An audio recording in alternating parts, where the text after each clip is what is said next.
Hello, everybody, and welcome into another News and Rumors video here at the Hockey Writers YouTube channel. I'm your host, Matthew Zator, and we are going to be doing the Winnipeg Jets on this one, and we're going to be doing these throughout the season, major news, different things. But today, we're going to go over their opening night lineup ahead of their first game of the season, finally.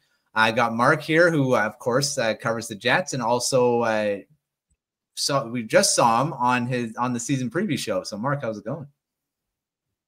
Yes, sir. It's going very well. Thank you very much. It's finally here. I feel like whether it's with friends or family or whoever's been doing podcasts or whatever, the words "it's right around the corner" have been coming out of our mouths a lot. And we're here. We've turned the corner and it's finally here. There's hockey being played as we speak. So it's the best, man. It's the best. Yeah, well, I mean, today is the busiest day in the NHL. We got a ton of games on. So lots of stuff to watch if you want to watch as many games as you want. But the Jets, of course, are playing. So we're going to go through their lineup here and going into the season.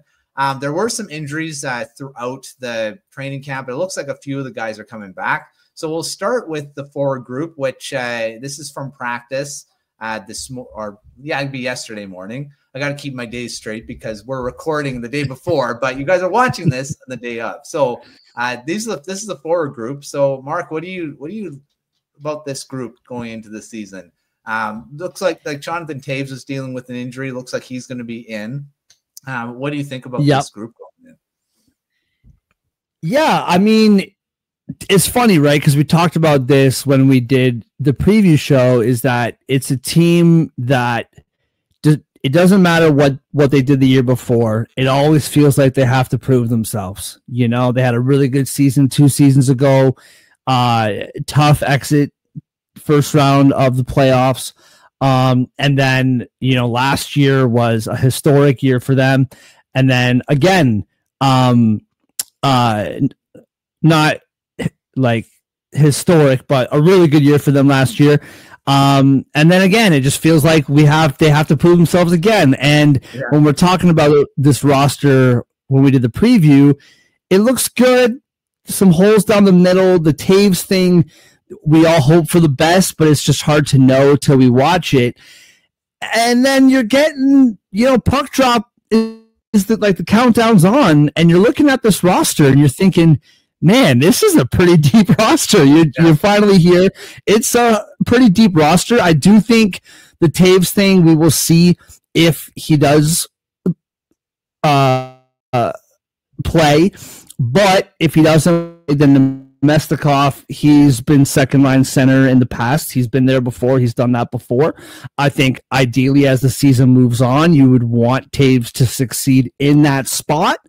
But if Toews is out, it's not the worst thing. Like, you have somebody who's been there before, who's done that before.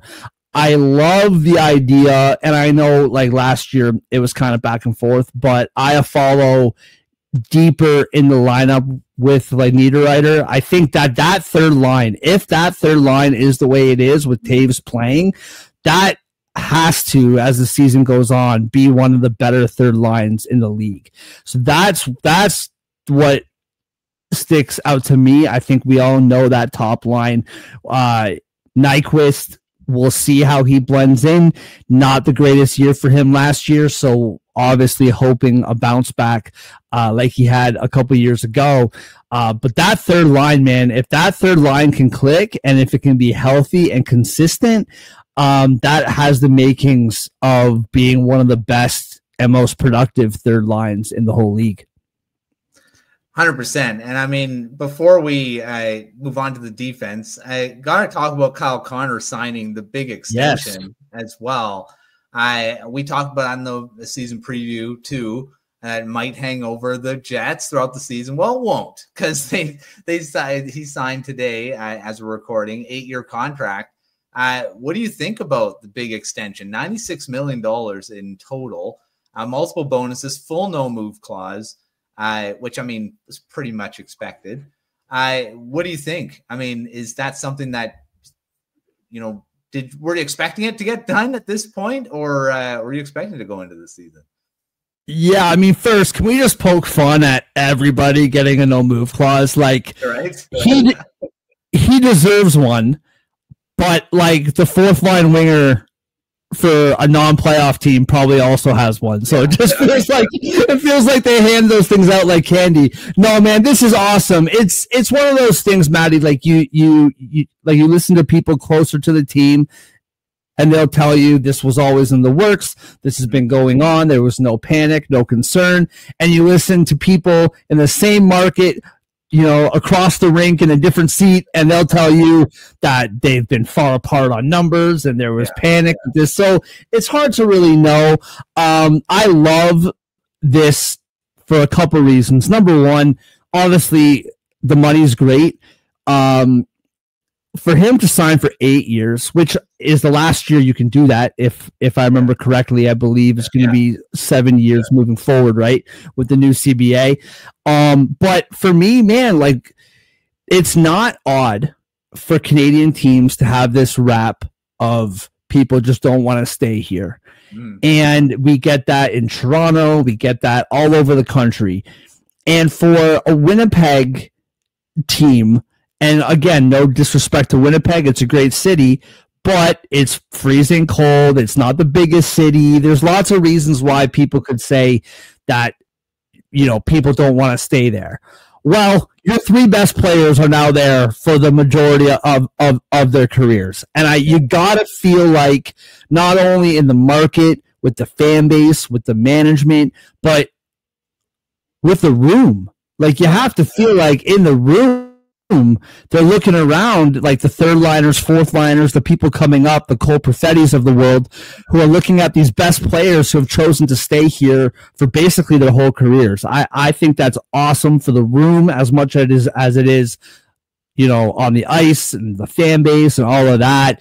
There has to be some confidence with the locker room, just saying, man, if Scheifele, Connor, and Hellebuck are all staying here, there must be something great about this place. So I love it for a lot of reasons. Obviously, the production, we don't even have to talk about that. Yeah. One of the best goal scorers going. But that was one thing that came to my mind, was the fact that there's this narrative that nobody wants to stay here. And the three best players on the team have all proved that wrong. Yeah. 100%. I mean, there was even that talk with Hellebuck when he was up for is he going to stay? He signed the long term as well, and they got a lot going. And Kyle Connor signing just adds to that for sure. And that was a big thing heading into the season, getting it done before game one here. All right, moving to the defense. This one, there's a couple injuries involved as well, but this looks like the 6 that are going to start game one. What do you think? Was there any surprises here, or? I mean, it looks pretty close to what you're looking at, although there was, of course, Dylan Samberg being out is a big loss. Yeah, that's the big one. I think what you like here is that you have guys that are all familiar with the team, guys who've played for the team and played in big spots. Fleury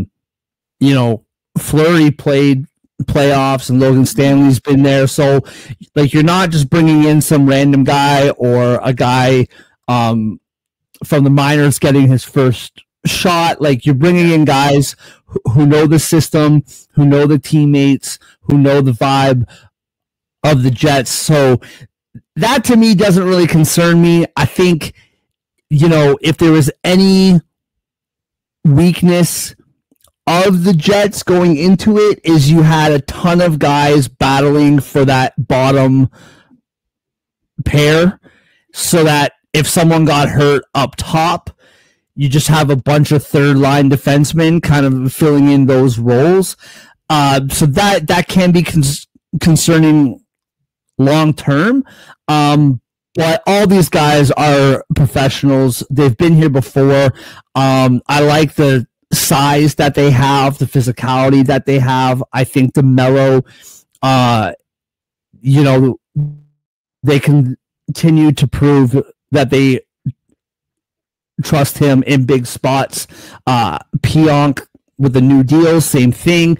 And then you have Josh Morrissey, who's the quarterback of it all. And I think, as long as he stays healthy, then you can kind of move around the bottom pieces, if you will, due to different injuries. That's obviously the one horse that you need to stay healthy as far as the power play goes, the 5-on-5, the different people playing defense slotted in their proper spaces. As long as Morrissey's healthy, you can kind of cope with whatever comes your way. Yeah, I mean, this defense is it's still pretty good. Even like Fleury, like you said, played pretty well in the playoffs when he had to step in, and he's in the top 4 to start the season. So we'll see how it all plays out in game 1 here. But yeah, it looks like a pretty good. And of course, we don't need to talk about the goaltending. It's the 2 guys. There's no surprises there. Connor Hellebuck, Eric Comrie starting the season as the 2 goalies. So I mean, that's solidified. We talked about on the season preview too. There's not much to say. They got a good goaltending tandem for sure. All right, well, let's talk about the guys that were cut in this before the season. Were you surprised by any of the prospects that were sent down to Manitoba? Because there was a battle, like we talked about. There could have been maybe a little bit of a battle for guys, like you mentioned, one of the prospects being maybe was talked about. He's not in the lineup. What do you think about the cuts? Yeah, I mean, I think that in my personal opinion, and there could be like different people, like I said, who are closer to the team who might think differently. To me,